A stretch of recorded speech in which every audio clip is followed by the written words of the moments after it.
So first of all, thank you very much for taking the time to do this interview. I would like to start with the beginning of the band. The official start date of Tailgunner is January the 1st, 2022. What happened on that day and why is that day special for you? That was the day that we made everything public. So no one had heard of us before. That was the day that we started all of the social media and told people about the band and the first lineup and announced the first single. So that's the day that everyone sort of started to know about us. But you already knew about it before? Yeah, it took some years to come together. So we say that 1st of January 2022 was when the band really started. Okay. And how was the reaction of your families when you said that you wanted to play in a rock band? Did you try to bring your feet to the ground, or? Yeah, there's always the thing of get a real job, you know. It's never going work, it's costing too much money.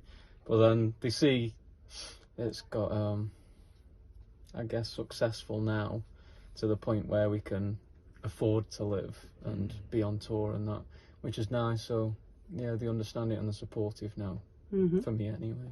I think you just say, you know, they say, what's going to happen if you don't make it? And you say, well, I'll just get a job like you have.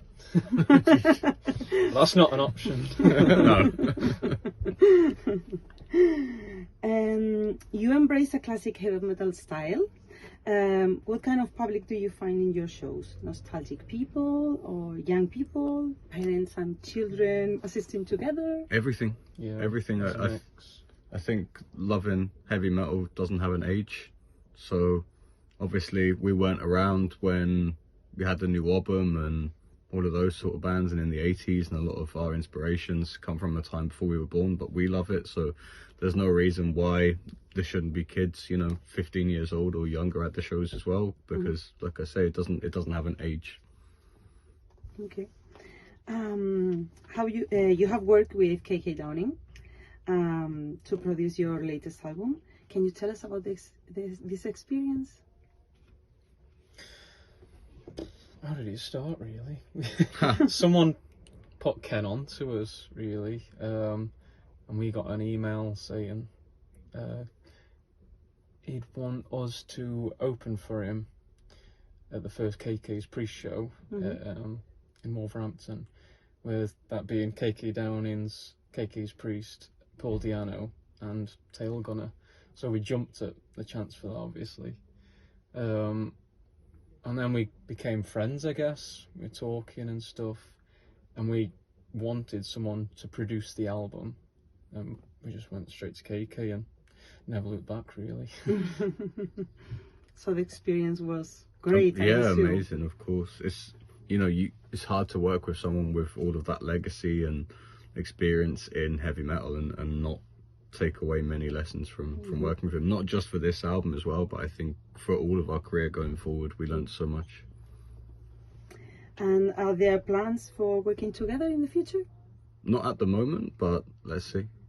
You would like to do it? Sure, yeah.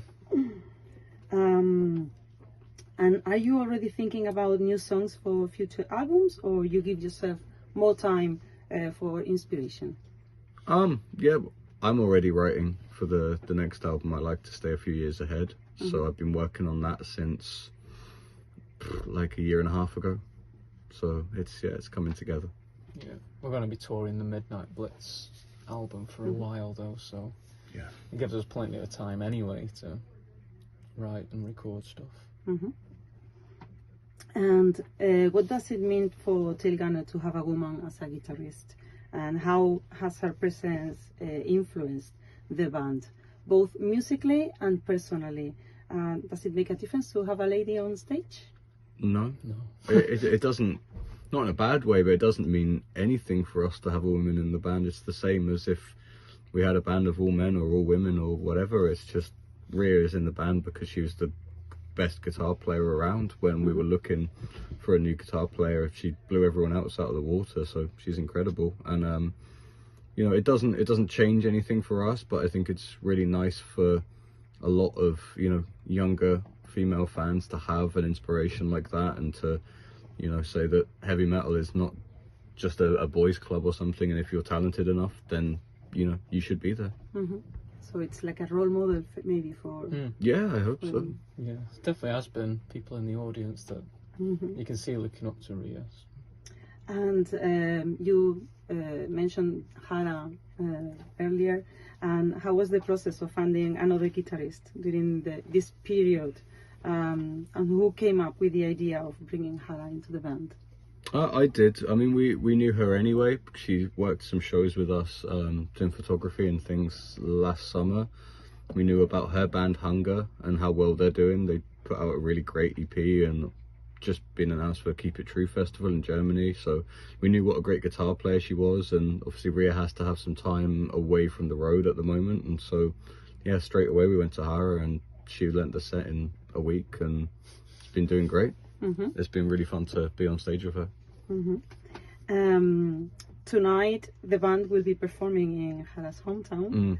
How does it feel? Did you find new friends here? Did you? Yeah, we made some friends last night. Yeah.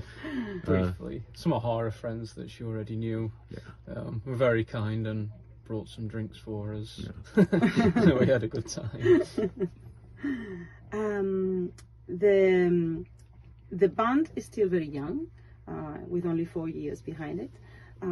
So what are the dreams you haven't achieved yet? And which of the dreams you had at the beginning have you already achieved? Well, I think for me, the first goal was to go and see the world and play heavy metal every night. So that's what we're achieving. It's great that we never spent any time as a local band. We've always just been able to go out and be on the road, and that's excellent. But there's so much more to do, I think, both in terms of the size that we want to be. I think you have to aim to be the biggest heavy metal band in the world, because why aim for any less? That's what we're working on, to be the best we can be. And artistically as well, we have so much more to say. We've only done 2 albums, so there's a lot that I personally still want to write and challenge myself and become better and better. So it's a long road ahead. It's exciting. This year is crucial for the band, with a new album coming out in February and the tour supporting Hammerfall. What goals or milestones are you hoping to achieve this year in 2026? Put on the best heavy metal shows possible for now. We've got a lot booked, busy in the summer with loads of festivals, which is going to be really fun. So for now, and then we can work on album 3.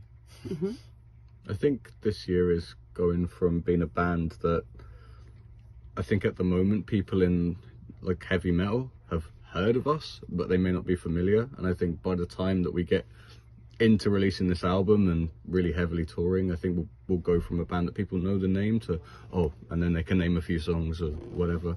So I think it's just be more and more in people's consciousness. Okay, so thank you so much for doing this interview. Are there any final words you would like to add for your fans? Come and see us on tour. We'll be back in Spain pretty soon. Yeah, check out the album coming out on the 6th of February.